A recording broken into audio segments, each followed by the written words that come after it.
Itong viral video dito sa MUA mga boss, itong mga siklista, kung makikita natin sa video mga boss, inaambahan ng suntok nung payatot yung isa. Tapos yung si Damulag sa likod mga boss, kung makikita ninyo, ayan, nangaltok din.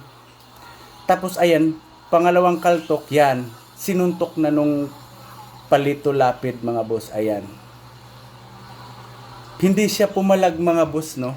Pero ako saludo ako sa tao na to kasi hindi talaga siya pumapalag. Ayan mga boss, may kasunod pang suntok yan eh.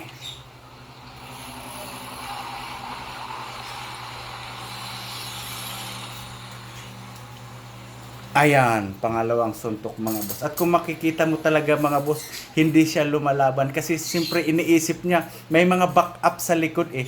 At ang nakapagtaka lang mga boss, no, yung mga lahat ng mga kasamahan nila, walang reaksyon, hinayaan lang nila, wala man lang may umaawat. At yan mga boss, no, yung si Damulag, after nung nanuntok si Palito Lapid, nasilip ni Damulag na may kumukuhang video dun sa medyong malayong parte. Kaya kung titignan nyo mga boss, medyo umatras sila dito.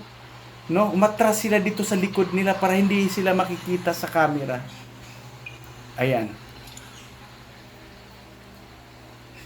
Unti-unti silang mawawala dyan mga boss. At ayan no, saludo ako dun sa sinuntok.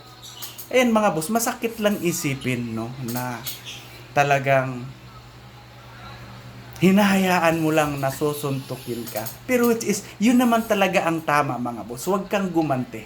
So yun nga mga boss, no?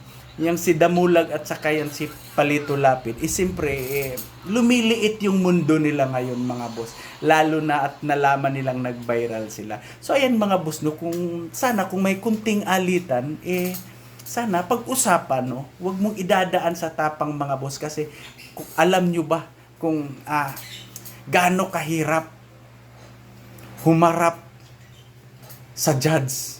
Kasi mga boss, kaso ang dyan madalas, ang ending niyan magkakaso kayo. Napaka-stress mga boss.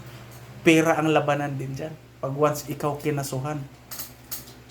Kaya tayo, pipiliin natin yung magiging, kahit anong man yung sitwasyon, mainit yung sitwasyon, pilitin natin magiging kalma lang tayo mga boss kasi nasa huli ang pagsisisi.